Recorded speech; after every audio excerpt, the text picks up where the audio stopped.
We live in an age where truth is treated like a buffet.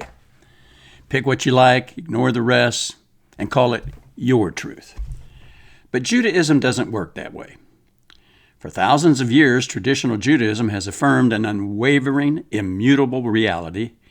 There is one absolute truth, and it's rooted not in feeling, not in popular consensus, but in the will and wisdom of the Eternal One, Hashem, as found throughout the entirety of the Torah.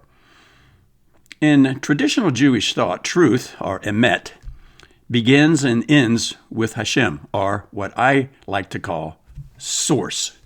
The word emet itself is deeply symbolic, spelled with aleph, mem, and tav, the first, middle, and last letters of the Hebrew alphabet. The sages teach that this signifies that truth encompasses all of time, space, and existence from beginning to end.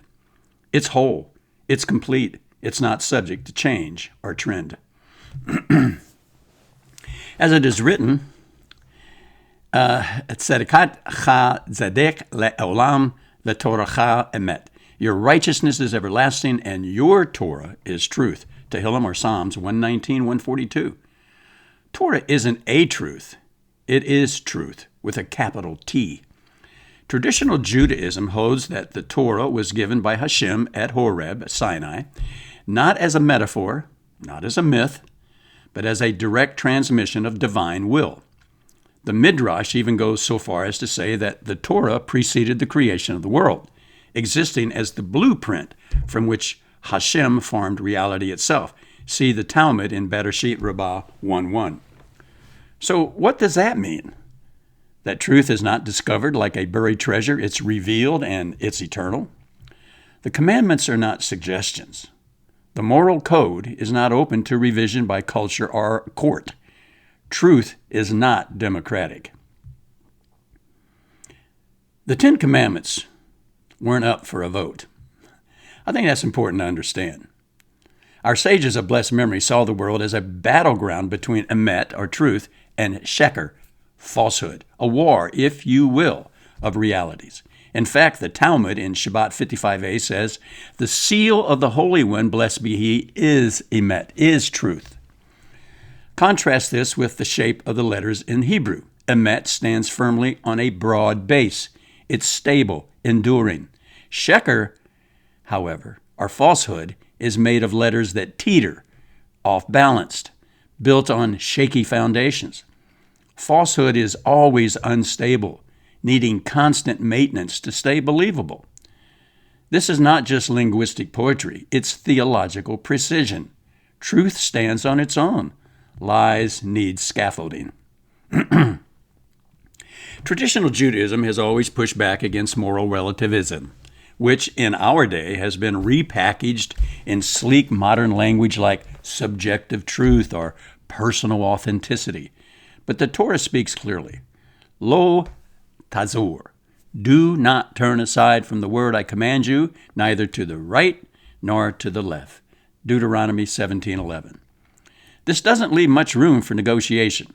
Truth in the Torah's view is objective, universal, and grounded in divine command, not human whim.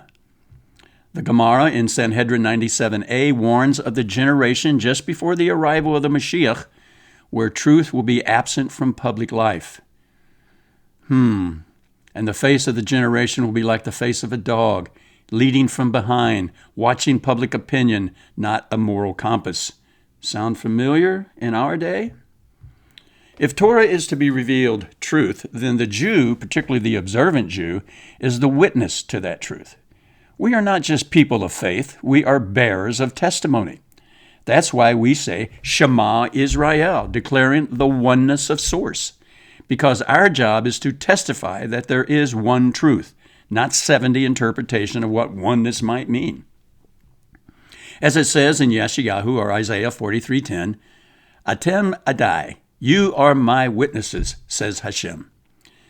We're not here to debate truth into existence. We're here to live it, guard it, and reflect it through mitzvot, study, and unwavering commitment. In the end, absolute truth is not just a theological position, it's a lifeline. It anchors us in a world drifting in moral fog. It gives us a compass when the GPS of society is permanently recalculating, and it reminds us that above all, we are not created to conform, but to connect with the source of all truth. Hashem Elohechem Emet. Hashem, your God, is truth. Jeremiah 10:10. That's not an opinion. That's a reality. Beloved, I hope you enjoyed this. I hope you like, subscribe, and share with others. Check us out on Rumble, YouTube, and across the social media platforms at Shmu's Views and Shmu, depending on which connection you have. But until next time, I want to wish you a wonderful day, a wonderful week ahead, and shalom.